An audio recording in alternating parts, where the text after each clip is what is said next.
Hello, everyone. Welcome to our online video series, Reading Hope in Trying Times. Our guest today is Gena Thomas. Gena is a writer, a faith wrestler, a wife, and a mom. Gena works as an instructional designer at a nonprofit that equips local churches in the area of holistic development. She has written several Christian publications and published her first book in 2016 called A Smoldering Wick, Igniting Missions Work with Sustainable Practices. Her second book, called Separated by the Border, A Birth Mother, a Foster Mother, and a Migrant Child's 3,000-Mile Journey, unpacks the story of reuniting her Honduran foster daughter with her family after separation at the U.S. border. So it's really great to have you with us here today, Gena. Welcome. Thank you. It's great to be here. So maybe you can start by just sharing some of your thoughts on what we're going through in terms of this whole pandemic. Yeah. One of the things that keeps coming to mind is a lot of people are talking about how this is Sabbath.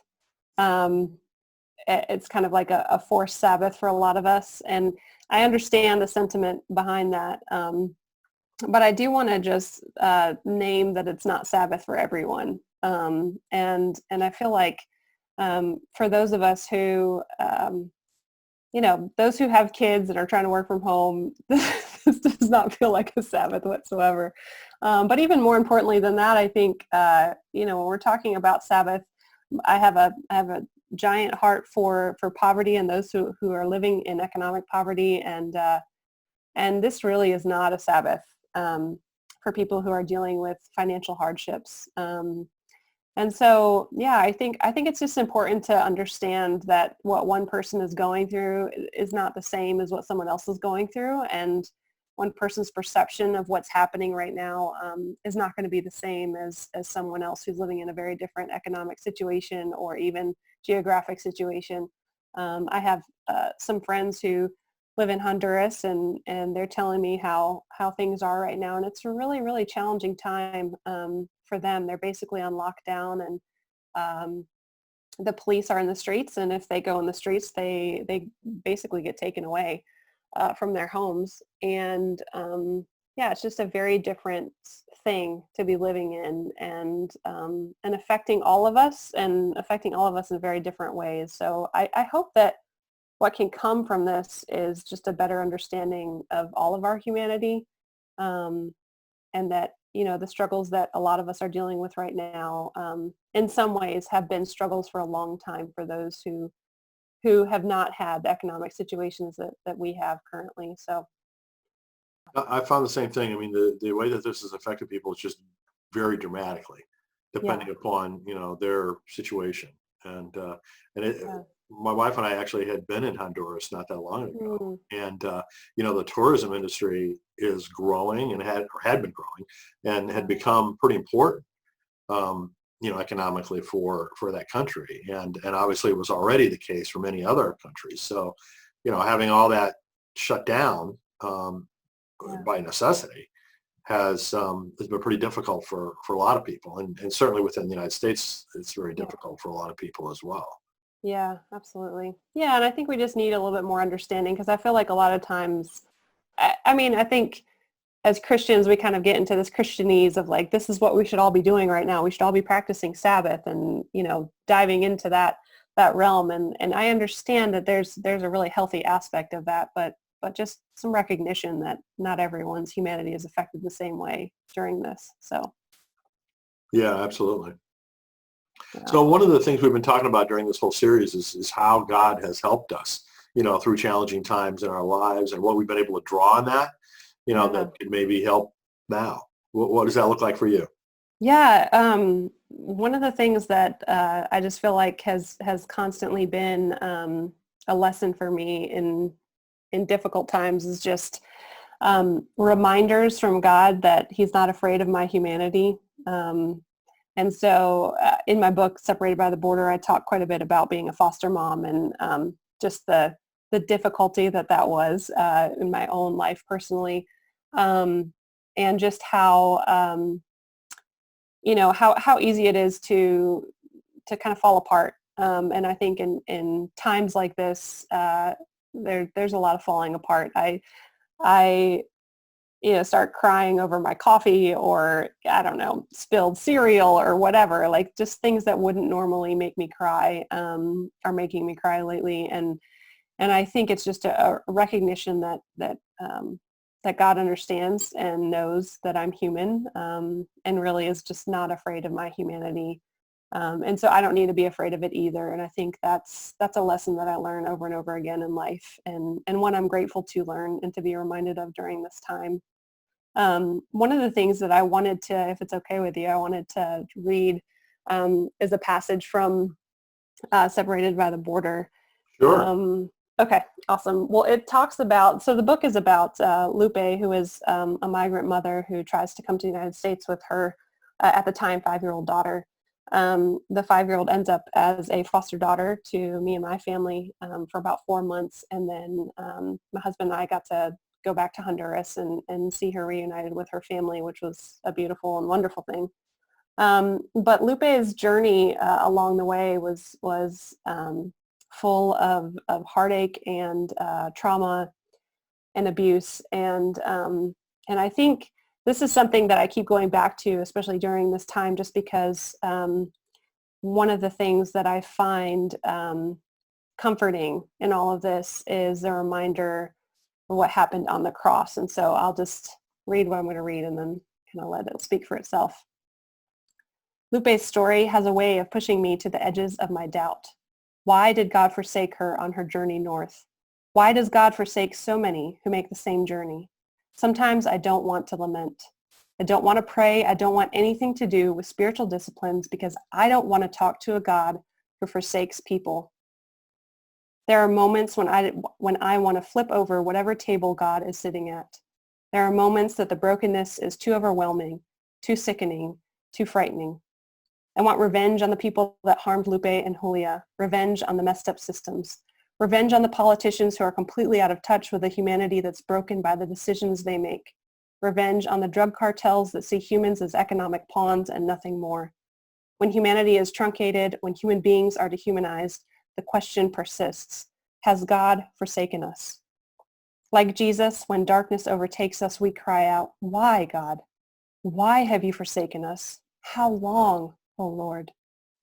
I could write many already argued answers to this question, but in the valley of the shadow of death, those answers won't do. In the valley, we must reach out for the one comfort Christ gives us in the shadow of his own death. When we scream at God, where are you? We are, in fact, imitating Christ. We are practicing a spiritual discipline that Christ, fully God and fully man, gave us. Our humanity and our divinity have collided. In these moments, the thin places of this world are created, and heaven and earth intertwine.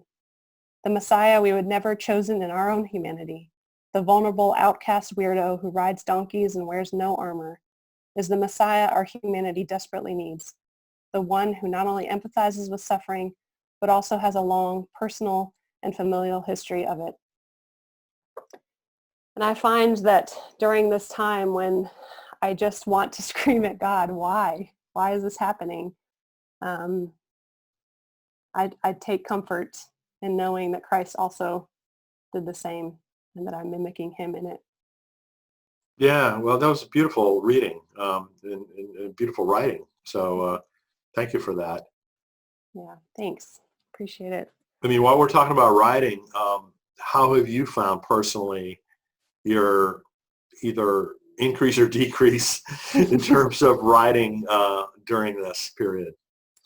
Yeah, so what's interesting about it is that so I have a 4 and an 8-year-old, and we're all 3 of us are in the home all day long. My husband is still working out of the home, so he's gone 8 to 5. But the 3 of us are having a lot of conversations about things, and of course we are with him as well. But we've started to I started writing down some of these conversations, and through that created a children's book that I'm kind of putting out there as a PDF and hopefully a resource for people to just provoke conversation with children, specifically between those ages, really from like 3 to 10. To really talk through what this means, because it has affected them, and in a lot of ways there's no language for it. this has never happened before.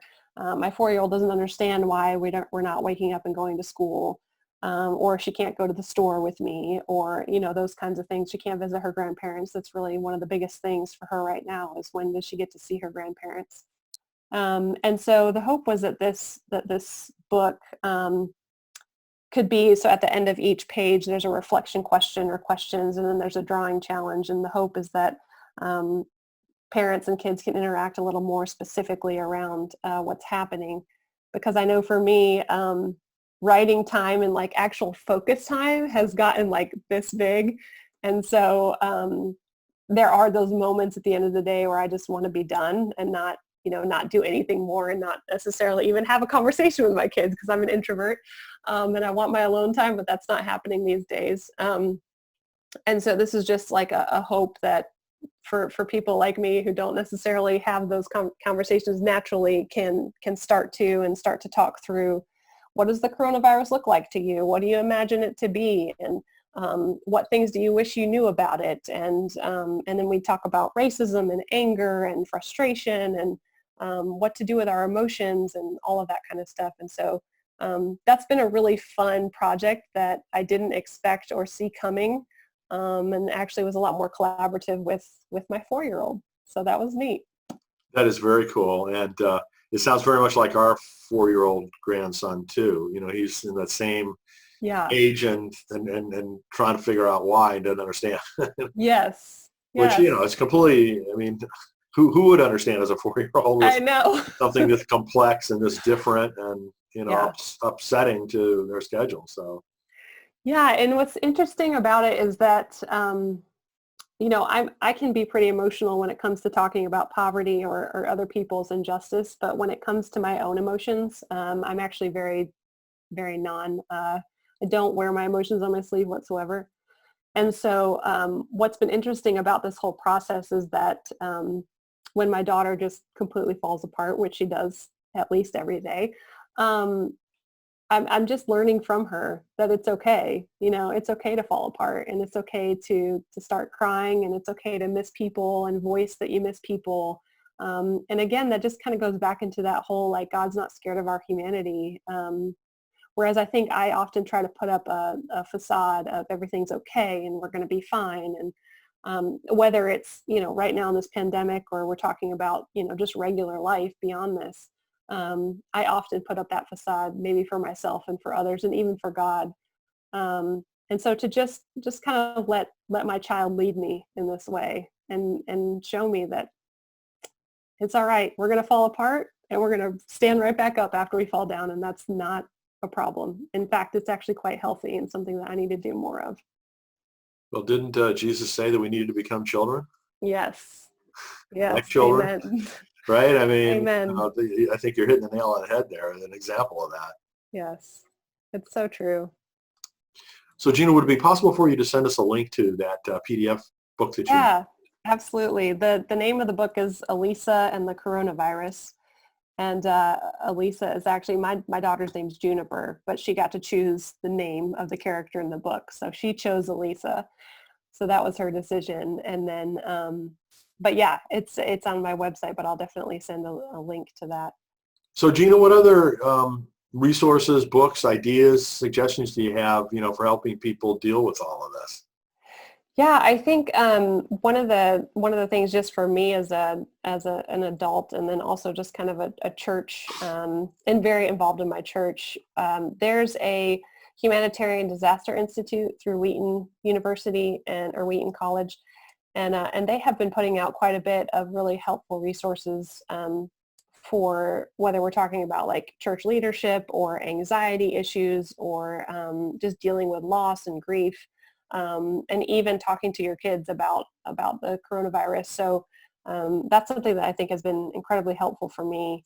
One of the other things that I wanted to share as well is just the quote from Augustine has really been sticking out at me lately. The one where he says that hope has two beautiful daughters. Have you heard this?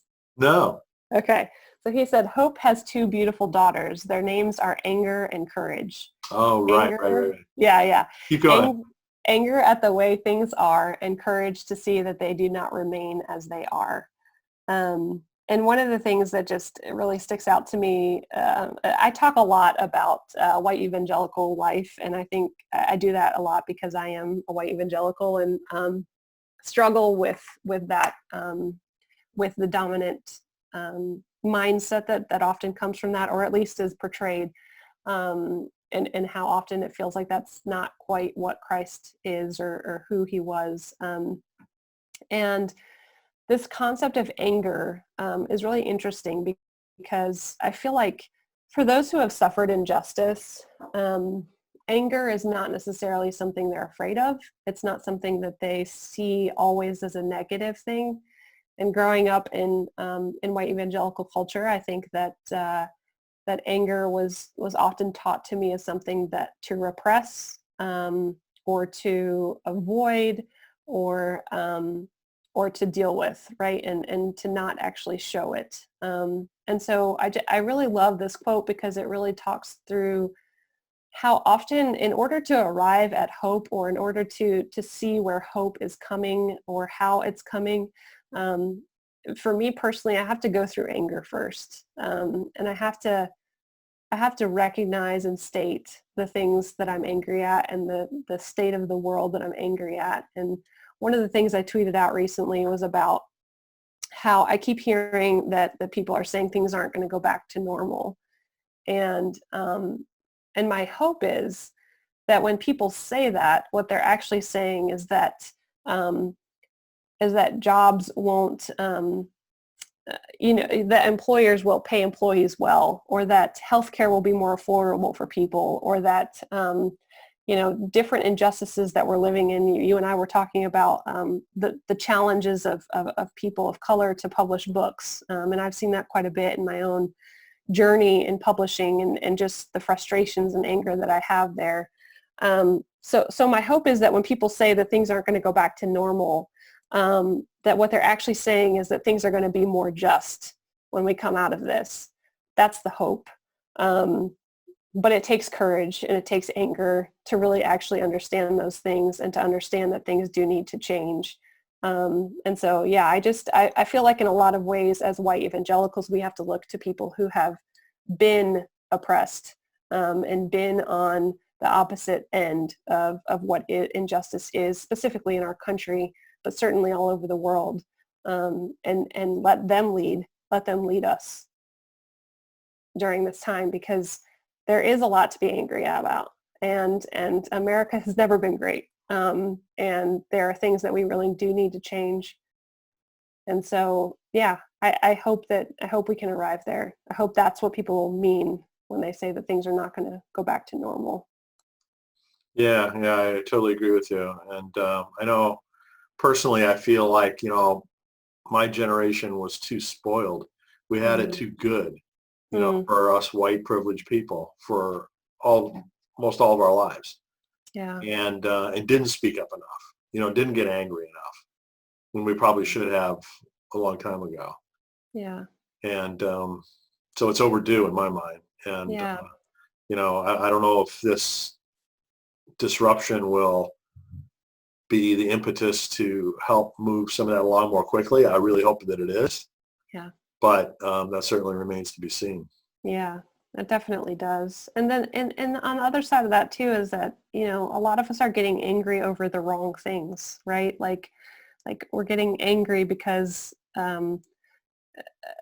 I wrote an article a while ago on Missio Alliance that talks about the abortions of white evangelicals, and I think that we're getting angry because we don't have somebody in the Supreme Court who's going to vote for an overturn of Roe v. Wade and things like this, instead of getting angry about the fact that that a single mom in that potential position is struggling economically and struggling socially and has to make a very difficult decision that, me growing up the way that I did, I will never know what that feels like because I've always had the support systems that I have in place. And so I think that if we can get more angry about humanity, and the struggles and the issues that are actually driving people to make certain decisions, I think that we're going to see a better outcome on the other side, rather than being angry about, being right, or having this person in office or whatever it is. I just, I've seen a lot of people get angry recently about the economy not being opened up again. And I think that we get angry over our privileges rather than getting angry over injustice. And that's a real issue. Well, I think that's really a great perspective, Gena. Thank you. Yeah. So Gena, I just want to say thank you for joining us. It's really been a pleasure. It's the first time that you and I have had a chance to work together, which has really been a pleasure for me. And thank you for joining us today. Yeah. Thanks so much for having me. I appreciate it and all you're doing.